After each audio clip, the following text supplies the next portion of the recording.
Tema 5.2, ejemplo número 1. Para este ejemplo vamos a utilizar un edificio que tiene un piso de 150 pies por 450 pies de largo, lo que resulta en un área de 67.500 pies cuadrados. Y ahí tienen los valores en metros cuadrados. Vamos a utilizar, este es un ejemplo que está en la norma NFPA 10, así que vamos a utilizar las unidades en pies cuadrados, que es la que utilizan ellos.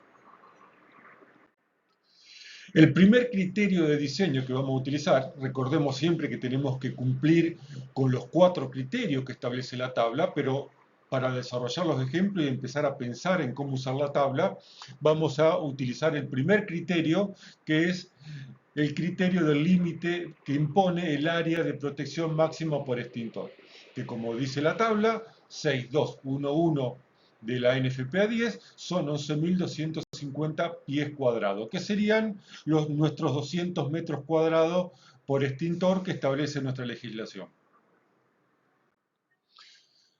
Nuestra superficie de piso de cálculo son 150 pies por 450 pies, lo que nos da un total de 67.500 pies cuadrados. El área máxima de piso por extintor que sale de la tabla son 11.250 pies cuadrados. Y, por si quedaban dudas, aquí está la tabla. Hacemos la correspondiente división y esto nos da que, de acuerdo a la superficie máxima que debe cubrir cada extintor, nos resulta para la superficie de diseño 6 extintores A. Segundo criterio.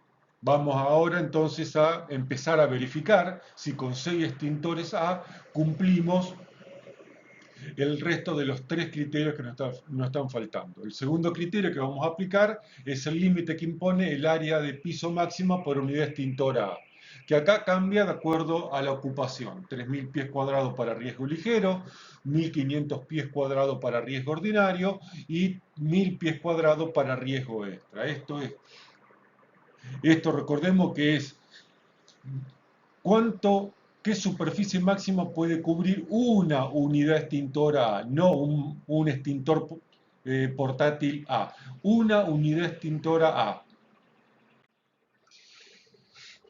Recordemos que nuestra superficie de piso son 67.500 pies cuadrados, si lo divido por 3.000 pies cuadrados por unidad extintora A, nos resulta que para riesgo leve necesitamos 22,5 unidades A en total.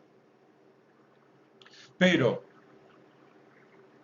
¿cómo distribuimos esas 22,5 unidades extintoras A? La distribuimos en 6 extintores portátiles, que es el que resultó por superficie máxima de piso.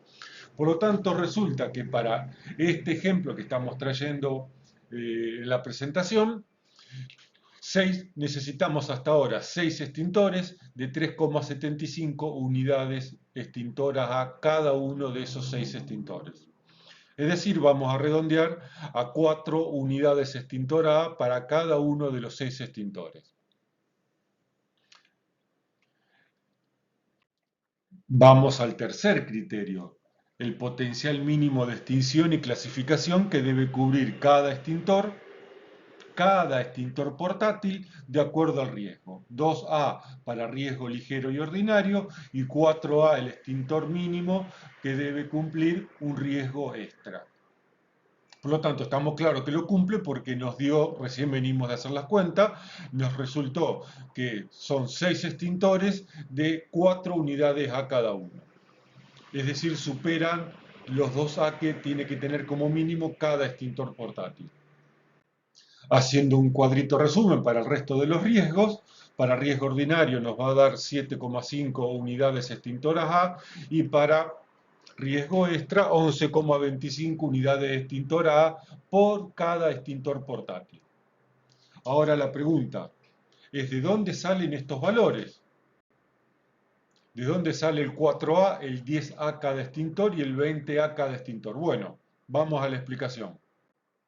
NFPA 10 en su tabla H2, es decir, la tabla del anexo H la tabla número 2 del anexo H, ya tiene establecido, de acuerdo al agente extintor, a la forma de operación, a la capacidad, al alcance, al tiempo de descarga, tiene establecido qué potencial de extinción debe certificar. Por lo tanto, ya de antemano sabemos que el extintor certificado que vamos a comprar, de acuerdo a NFPA 10, tiene determinado potencial de extinción mínimo, si está certificado o listado por NFPA como se lo denomina.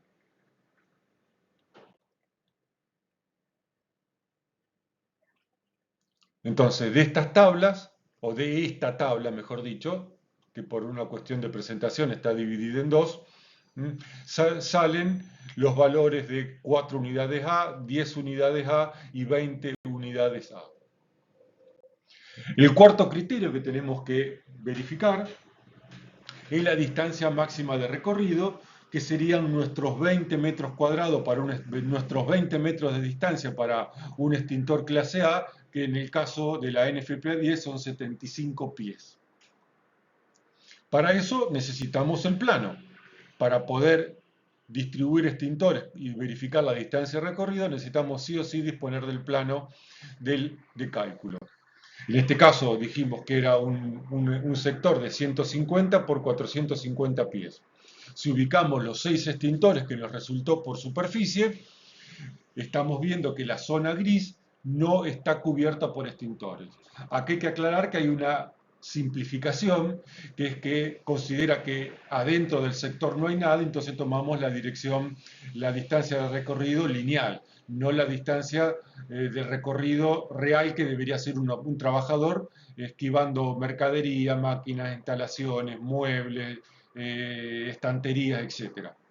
Es decir, que nos están faltando extintores. Con 6 extintores no cubro la distancia de recorrido. Por lo tanto, este primer criterio que hemos utilizado no nos sirve y por lo tanto vamos a ver que tenemos que aplicar otro criterio que lo vamos a ver en el ejemplo siguiente.